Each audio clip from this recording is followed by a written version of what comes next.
దేశానికి 15 ఆగస్టు 1947 స్వాతంత్రం వస్తే మన తెలంగాణలో కొన్ని జిల్లాలు కర్ణాటకలో పోయాయి, కొన్ని జిల్లాలు మహారాష్ట్రలో కలిశాయి. హైదరాబాద్ నిజాం రాజ్యము ఆ రోజు మా దేశం స్వాతంత్రం వస్తే భారతదేశంలో కలవము, మేము స్వతంత్రంగా ఉంటాము అని ఐక్యరాజ్య సమితికి అనేక ఉత్తరాలు రాశారు. చివరకు పాకిస్తాన్తో కలవడం కోసం పాకిస్తాన్ కూడా చర్చలు జరిపాడు. అయినప్పటికీ కూడా ఆ రోజు 13 నెలల పాటు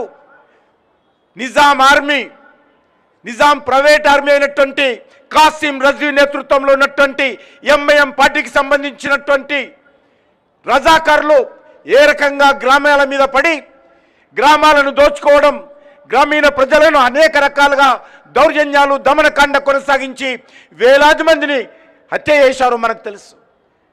హిందూ మహిళలను ఏ రకంగా నగ్నంగా బతుకమ్మలాడించారో మనకు తెలుసు. అటువంటి దౌర్జన్యకాండ జరుగుతున్నప్పుడు 13 నెలల తర్వాత 1948 ఇదే రోజు సెప్టెంబర్ 17కు సర్దార్ వల్లభాయ్ పటేల్ చొరవతో భారత సైన్యము నిజాం యొక్క రాజ్యం మీద, హైదరాబాద్ సంస్థానం మీద యుద్ధం ప్రకటించి మరి ఆ రోజు మనకు ఈ ప్రాంతంలో 3 రంగుల జెండా ఎగరేశారు. ఇక్కడ స్వేచ్ఛా స్వాతంత్రం కల్పించారు.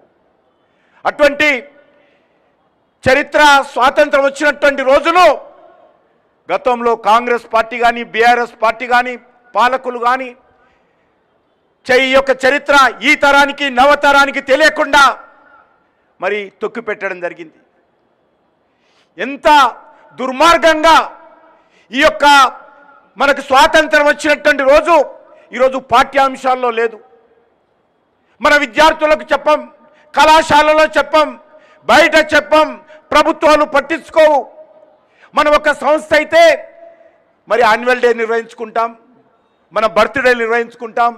కానీ మన తెలంగాణ ప్రాంతానికి స్వాతంత్రం వచ్చినటువంటి రోజు, 3 రంగుల జెండా ఎగిరినటువంటి రోజును ఎందుకు మరి ఇన్ని సంవత్సరాలుగా ఈ పార్టీలు ఎందుకు అణిచివేస్తూ ఉన్నాయి, ఎందుకు చరిత్రను దాచిపెడతా ఉన్నాయో తెలంగాణ ప్రజలందరూ కూడా ఆలోచించాలి. నేను కాంగ్రెస్ పార్టీని అడుగుతా ఉన్నాను. కాంగ్రెస్ పార్టీ నేతృత్వంలో ఈ యొక్క హైదరాబాద్ సంస్థానం కొన్ని జిల్లాలు ఏవైతే కర్ణాటకలో కలిశాయో అక్కడ ఉన్నటువంటి కాంగ్రెస్ పార్టీ ప్రభుత్వము హైదరాబాద్ ముక్తి దివస్ పేరు మీద కర్ణాటకలో అఫీషియల్గా నిర్వహిస్తూ ఉన్నారు. కొన్ని జిల్లాలు మహారాష్ట్రలో కలిశాయి. ఈ హైదరాబాద్ సంస్థానంలో ఉన్న జిల్లాలు అక్కడ ఉన్నటువంటి కాంగ్రెస్ పార్టీ ప్రభుత్వము హైదరాబాద్ ముక్తి దివస్ పేరు మీద మహారాష్ట్రలో నిర్వహిస్తూ ఉన్నారు. మళ్ళీ ఇక్కడున్న వాళ్ళకి ఏం రోగం వచ్చిందని అడుగుతా ఉన్నాను. ఎందుకు ఇన్ని సంవత్సరాలుగా ఈ రాష్ట్ర ప్రభుత్వ ఆధ్వర్యంలో కాంగ్రెస్ పార్టీ గతంలో కానీ ఇప్పుడు కానీ ఎందుకు అఫీషియల్గా నిర్వహించడం అనేది అడుగుతా ఉన్నాను. మరి వాళ్ళకేమో హైదరాబాద్ ముక్తి దివస్ కర్ణాటకలో ఉన్నటువంటి కాంగ్రెస్ పార్టీ ప్రభుత్వానికి, మహారాష్ట్రలో గతంలో కాంగ్రెస్ పార్టీ ప్రభుత్వం ఉన్నప్పుడే ప్రారంభించారు హైదరాబాద్ ముక్తి దివస్. పేర్లు మార్చి ఈరోజు ఈ రాజకీయ పార్టీలు, ఈ ప్రభుత్వాలు తెలంగాణ ప్రజలను, ఈ యొక్క తెలంగాణ ప్రాంతంలో స్వాతంత్రం కోసం పోరాటం చేసినటువంటి అనేక మంది అమరవీరులు వాళ్ళ త్యాగాలను, వాళ్ళ బలిదానాలను, ఆకాంక్షలను అవమానం చేస్తూ ఉన్నారు. అందుకే భారతీయ జనతా పార్టీ నేతృత్వంలోని బీజేపీ ప్రభుత్వము నరేంద్ర మోడీ గారి నేతృత్వంలో గత 3 సంవత్సరాల క్రితం నిర్ణయం చేయడం జరిగింది.